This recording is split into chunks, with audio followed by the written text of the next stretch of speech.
మేము చాలా సంవత్సరాల నుండి పాండవగల్ ప్రభుత్వ పెద్ద చెరువు ప్రభుత్వం స్వాధీనం చేసుకోవాలి, ఆక్రమదారుల చేతిలో నుండి ప్రభుత్వం స్వాధీనం చేసుకొని వర్షపు నీరు నిల్వ ఉంచగలిగితే మా గ్రామంతో పాటు చుట్టుపక్కల ఉన్నటువంటి గ్రామాలకు భూగర్భ జల పెరగడానికి అవకాశం ఉంటుంది, రైతుల యొక్క ఆదాయం పెరగడానికి అవకాశం ఉంటుంది, రైతులు వ్యవసాయ కూలీలుగా మారినటువంటి పరిస్థితి, రైతులకు కూడా ఆదాయం అనేటువంటిది అవకాశం ఉంటుంది, వలసలు నివారించడానికి, పశు సంపద పెంచడానికి అన్ని రకాలుగా ఉపయోగపడుతుందని చెప్పేసి మేము భావిస్తూ కోర్టు ఇచ్చినటువంటి తీర్పుల ఆధారంగా ప్రభుత్వం దాన్ని స్వాధీనం చేసుకోవాలి అని చెప్పేసి ప్రభుత్వానికి, ప్రజాప్రతినిధులకు, అధికారులకు మేము విజ్ఞప్తి చేస్తున్నాం, డిమాండ్ కూడా చేస్తున్నాం. కానీ నిన్నటి రోజున ఆక్రమదారురాలు పి విజయలక్ష్మి అనేటువంటి మహిళ నిన్న నా పైన అసత్య ప్రచారం చేసినటువంటి పరిస్థితిని చూశాను. వాళ్ళు చెరువు మాది అని అంటున్నారు, మేము కాదు అని చెప్పడం లేదు. కోర్టు ఏదైతే ఆదోని డివిజన్ కోర్టు 2006లో వేసినటువంటి కేసు 2012లో జడ్జిమెంట్ ఇచ్చింది. పి విజయలక్ష్మికి ఈ చెరువుకి ఎలాంటి సంబంధం లేదు అని చెప్పేసి జడ్జిమెంట్ ఇవ్వడం జరిగింది. ఈ జడ్జిమెంట్ ఆధారంగా మేము అడుగుతున్నాం, ఆమెది అక్రమ భూస్వామిది కాదు, ఇది ప్రభుత్వాన్ని చెరువు అని చెప్పేసి కోర్టు తీర్పిచ్చింది కాబట్టి కోర్టుని మేము గౌరవిస్తున్నాం. అందుకనే మేము అంటున్నాం ఇది ప్రభుత్వ చెరువు, దీన్ని స్వాధీనం చేసుకోండి అని అడుగుతాం. దాని తర్వాత 2012లో జడ్జిమెంట్ వచ్చిన తర్వాత అప్పుడు ఆర్డీఓగా ఇక్కడ ఆదోని ఆర్డీఓగా పనిచేస్తున్నటువంటి రామ్ సుందర్ రెడ్డి సార్ గారు 2013లో ఆమెకు ఉన్నటువంటి ఏదైతే టైటిల్ డీడీ, పట్టాదారు పాస్బుక్, ఏదైతే ఆమె అక్రమంగా చేసుకున్నటువంటి రిజిస్ట్రేషన్ ఏదైతే ఉందో దాన్ని కూడా రద్దు చేస్తూ ఆర్డర్స్ అనేటువంటివి ఆమెకి పాస్ చేయడం అనేటువంటిది జరిగింది. మరి ఇవన్నీ పక్కన పెట్టి వాళ్ళు ఇది భూమి మేము కొనుగోలు చేశాము, మా దగ్గర రిజిస్టర్ డాక్యుమెంట్ ఉందని అంటున్నారు. రిజిస్టర్ డాక్యుమెంట్ అనేటువంటిది ప్రభుత్వం అధికారికంగా రద్దు చేసినటువంటి పరిస్థితి. మరి దాన్ని చూపకుండా వాళ్ళు మాకు డాక్యుమెంట్ ఉన్నాయంటారు. డాక్యుమెంట్ మీ దగ్గర జిరాక్స్ ఉన్నాయి, కానీ ఆన్లైన్లో మాత్రం డాక్యుమెంట్ లేదు. అదేవిధంగా మీ పట్టాదారు పాస్బుక్ కూడా ఆన్లైన్లో ఉంది అని అంటున్నారు, ఆన్లైన్లో లేదు. ఆన్లైన్లో ప్రభుత్వమే అధికారికంగా కోర్టు తీర్పుల ఆధారంగా తీసేయడం అనేటువంటిది జరిగింది. మరి ఎక్కించుకోవడానికి లక్షలు అవుతున్నాయి డబ్బులు అని అంటే అది మీ విజ్ఞతకు వదిలేస్తున్నాం. ఎవరు కూడా ఏ అధికారి కూడా డబ్బులు తీసుకునేటువంటి పరిస్థితి లేదు. మీకు నిజంగా మీది అన్నట్లయితే ఏ అధికారి కూడా డబ్బులు తీసుకునేటువంటి పరిస్థితి ఉండదు. మీరు అక్రమంగా తీసుకునేటువంటి క్రమంలో ఏదైనా ఉంటే అటువంటి అక్రమాలకు పాల్పడేటువంటి అధికారులు ఏమైనా ఉంటే అలా తీసుకొని ఉండవచ్చేమో, మనకైతే తెలియదు ఆ విషయం. దీని తర్వాత ఆర్డర్స్ ఇచ్చినారు కాబట్టి హైకోర్టులో కేసు పెండింగ్లో ఉంది.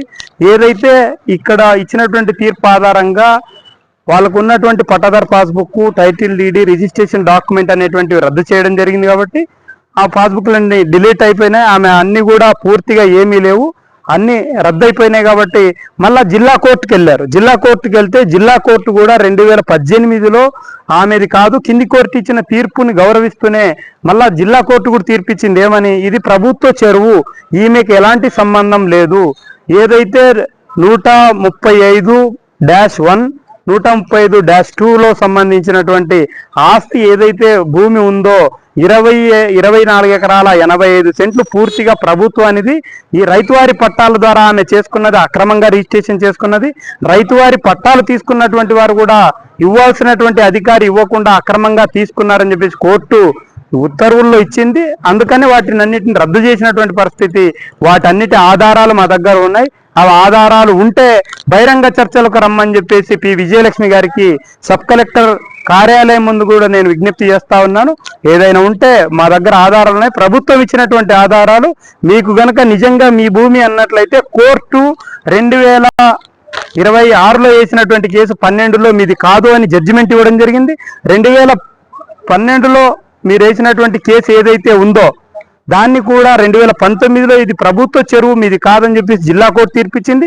దీన్ని సవాల్ చేస్తూ మీరైతే ఎక్కడ హైకోర్టులో వేశారు, హైకోర్టులో కూడా రేపో మర్నాడో అధికారులు ఒత్తిడి పెట్టగలిగితే ఎప్పటికప్పుడు ప్రభుత్వానికి సంబంధించినటువంటి ఆధారాలు కింది కోర్టులో ఏ విధంగా అయితే ఆధారాలు ఇవ్వగలిగారో అది హైకోర్టుకు ఇవ్వగలిగితే హైకోర్టులో కూడా ఖచ్చితంగా ప్రజలకు, ప్రభుత్వానికి ఉన్నటువంటి ఆధారాలను బేస్ చేసుకొని ప్రభుత్వమా ప్రజల అనేది లేదా ప్రత్యర్థుల అనేది కాకుండా ప్రభుత్వం అయితే కోర్టు అయితే ఖచ్చితంగా న్యాయపరమైనటువంటి తీర్పు ఇస్తుందని చెప్పేసి మేము ఆశాభావం వ్యక్తం చేస్తున్నాం.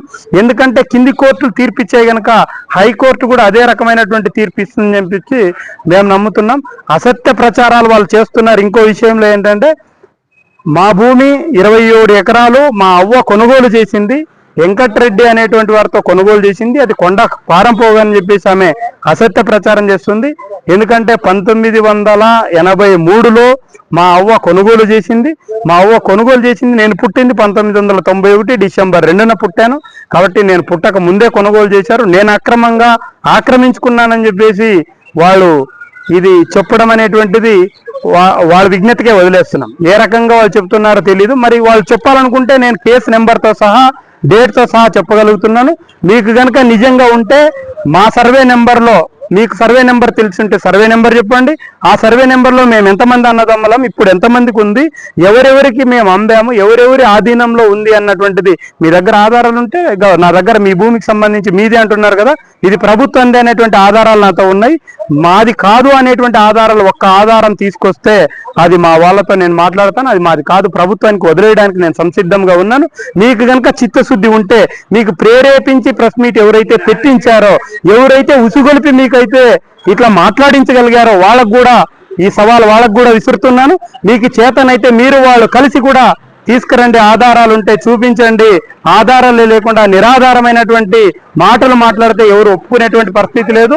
నేనైతే సంసిద్ధంగా ఉన్నాను. కోర్టు ఇచ్చినటువంటి తీర్పుల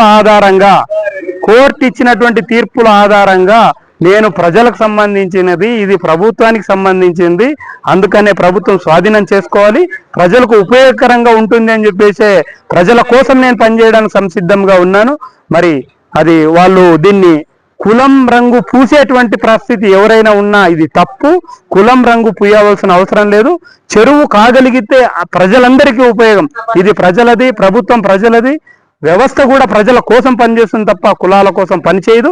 ఎవరైనా మాట్లాడేటువంటి వాళ్ళు ఉంటే ఈ మాటలను కూడా వెనక్కి తీసుకోవాలని చెప్పేసి వాళ్ళందరికీ కూడా విజ్ఞప్తి చేస్తా ఉన్నాను. నా పేరు తాహేర్ వలి, పెద్ద చెరువు సాధన కమిటీ కన్వీనర్.